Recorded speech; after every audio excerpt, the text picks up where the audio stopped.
Hello दोस्तों, कैसे हैं आप सभी। मैं स्वागत करता हूं आपके मेरे चैनल पर जिसका नाम है लीगल पेडागोजी। दोस्तों, इस वाली वीडियो में हम कवर करने वाले हैं कुछ इंपॉर्टेंट कंफ्यूजिंग वर्ड्स को, जिससे कि अगर वो एंट्रेंस में आपसे पूछे जाएं तो आपको दिक्कत ना आए। तो आइए शुरू करते हैं इस वीडियो को। दोस्तों, प्रोनाउंसिएशन सेम है पर स्पेलिंग अलग है और मीनिंग अलग है। पहला है प्रिंसिपल। देखिए, दो होते हैं इसकी स्पेलिंग अलग अलग। एक होता है CIPLE, एक होता है CIPAL। जो CIPLE वाला प्रिंसिपल है उसका मतलब होता है असूल। मतलब जैसे गांधी जी का प्रिंसिपल था नॉन वायलेंस, तो जिन असूलों पे इंसान अपनी जीवन बिताता है उन असूलों को इंग्लिश में कहा जाता है प्रिंसिपल। दूसरे वाले CIPAL का मतलब होता है जैसे स्कूल के हेडमास्टर जो होते हैं, हेड होते हैं, या फिर कॉलेज के जो हेड होते हैं उनको प्रिंसिपल कहा जाता है, या फिर कोई ऐसी चीज जो कि बहुत ही इंपॉर्टेंट हो।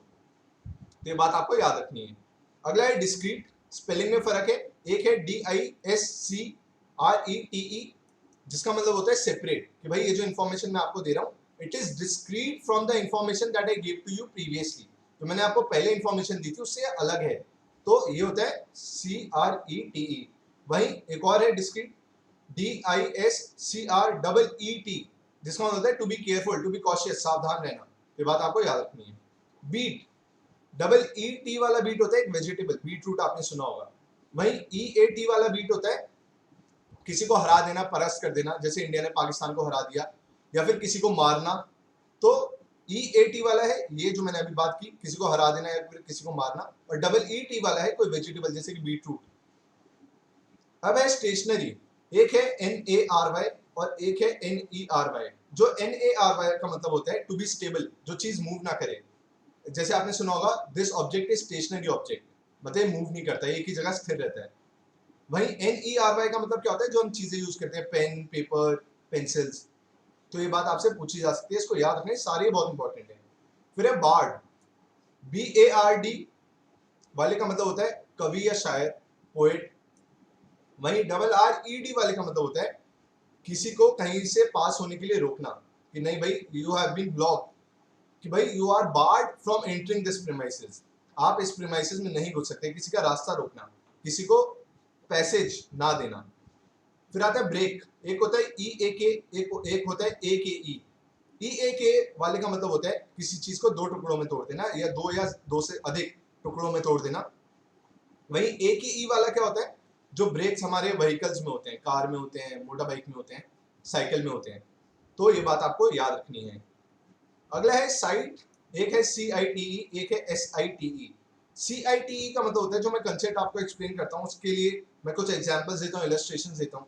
तो उसे कहते हैं to cite an example, to give an example, to use the words, to set an example. वहीं SITE वाले का मतलब होता है जहाँ पे कोई प्रोजेक्ट लगने वाला हो, कोई ऐसा पीस ऑफ लैंड यहाँ पे बिल्डिंग बनने वाली हो, कि भाई इस साइट पे काम किया जाएगा, इस साइट पे इस चीज का आयोजन होगा। तो ये बात आपको याद रखनी है।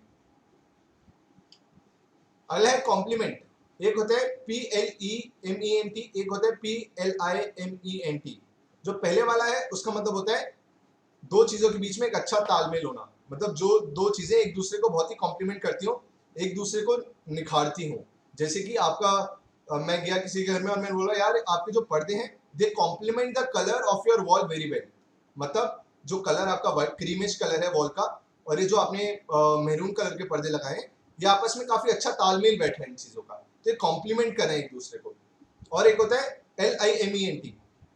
जैसे कि मैं आपको कॉम्प्लीमेंट दूं कि भाई आप बहुत खूबसूरत हो, तो जो भी ऐसी स्टेटमेंट्स जिसके थ्रू आप दूसरे को अप्रिशिएट करते हैं या एडमिरेशन शो करते हैं, वो होता है PLIMENT। तो ये बात आपको याद रखनी है। फिर आता है फ्ली। एक E वाला जो फ्ली है उसका मतलब होता है भाग जाना, और एक और फ्ली होता है जिसका मतलब है कि आपके जैसे देखा होगा आपके पास डॉग हो या कोई और एनिमल हो, उनकी स्किन पे कुछ इंसेक्ट चिपक जाते हैं तो उन्हें कहते हैं फ्ली। अब है फॉरवर्ड। FOREWORD, एक है FORWARD। तो पहले वाला जो फॉरवर्ड है, जैसे कि बुक की स्टार्टिंग होती है तो वहां पे फॉरवर्ड दिया हुआ होता है, a short introduction to the book. उसमें ऑथर जो है एक इंट्रोडक्शन दे देता है कि भाई मैंने इस बुक में क्या क्या कवर किया है, तो उसे कहते हैं फॉरवर्ड। और दूसरा फॉरवर्ड का मतलब होता है कि मूव फॉरवर्ड, मतलब आगे चलो, फ्रंट में चलो।